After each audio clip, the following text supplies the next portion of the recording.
Pembibitan. Hanya benih yang berkualitas unggul dan bermutu tinggi yang layak untuk dibudidayakan. Namun, terlepas dari hal kualitas benih, cara penanaman benih pun akan mempengaruhi hasilnya nih guys. Kalau di Jepang sendiri nih guys, penanaman benih ini dilakukan secara otomatis dan hanya memerlukan sedikit bantuan tenaga manusia. Caranya nih, pertama-tama tanah akan dimasukkan ke dalam wadah khusus persegi panjang. Dan wadah-wadah tersebutlah yang akan bergerak sendiri dan akan ditanami benih secara otomatis. Selanjutnya, pada mesin terdapat sikat khusus yang berputar, yang mana sikat ini akan mencampur tanah dan benih secara efektif.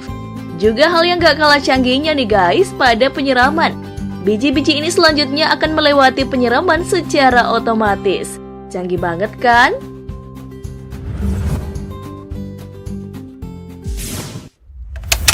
Penanaman. Kamu pasti udah akrab banget sama adegan petani-petani menanam padi seperti ini kan? Tapi proses ini ternyata nggak semudah apa yang kamu lihat loh. Proses penanaman akan dilakukan setelah benih sudah tumbuh dengan daun sempurna. Lalu cara menanam dilakukan dengan memasukkan bagian akar membentuk huruf L agar akar dapat tumbuh dengan sempurna. Itu cara manual ya. Tapi lain lagi nih di Jepang. Petani Jepang gak perlu capek-capek lagi turun ke sawah karena mereka sudah menggunakan teknologi canggih. Petani hanya perlu naik ke atas mesin dan gak perlu lagi turun berkotor-kotor ria di dalam sawah. Benih-benih yang sudah tumbuh hanya perlu diletakkan di atasnya.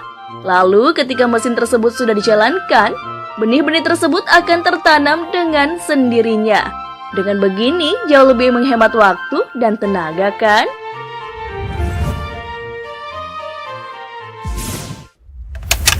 Penambahan pupuk. Pupuk merupakan material yang ditambahkan pada media tanam atau tanaman. Penambahan pupuk diperlukan untuk mencukupi kebutuhan hara yang diperlukan tanaman sehingga mampu berproduksi dengan baik. Kalau cara penambahan pupuk yang kamu biasa lihat, gimana nih guys? Tentunya masih menggunakan tenaga manusia ya. Nah, kalau di Jepang nih, proses pemupukannya dijamin bakalan membuatmu terpesona. Untuk mengontrol jalannya helikopter tersebut, petani menggunakan remote khusus. Kalau menambahkan pupuk dengan cara seperti itu, kayaknya bakalan menyenangkan banget ya. Udah kayak main helikopter-helikopteran dengan remote control nih ya.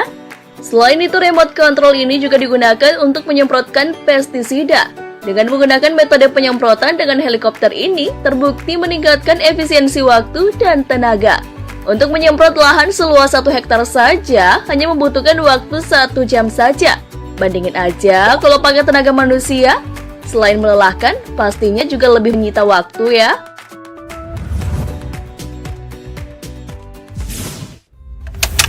Membersihkan gulma.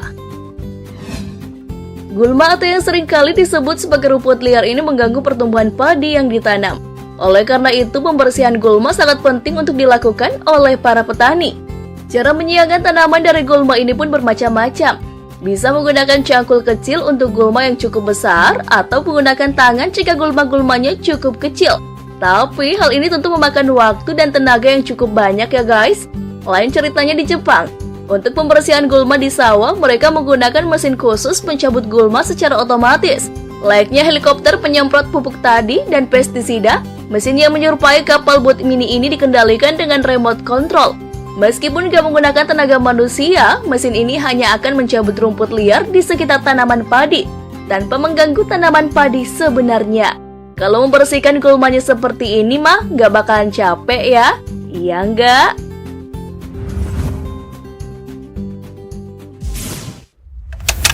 Panen.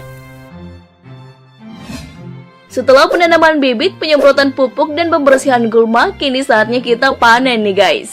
Seperti kata pepatah, barang siapa yang menanam, maka dia pula yang akan menuai. Ciile. Nah, untuk proses pemanennya pun gak kalah canggihnya nih guys dengan proses-proses sebelumnya. Para petani Jepang menggunakan alat semacam traktor dalam memanen. Mesin ini dilengkapi dengan mesin pemotong di depannya, dan secara otomatis padi yang telah terpotong akan masuk di dalamnya. Pula nih, hal yang gak kalah canggihnya nih, mesin ini gak hanya bisa memotong padi nih guys, tapi juga bisa memisahkan butir-butir padi dari batangnya. Wah, keren sekali ya. Itu dia 5 teknologi canggih petani yang ada di Jepang. Menurut kamu, teknologi mana nih yang paling bagus ditiru petani di Indonesia? Komen di bawah ya.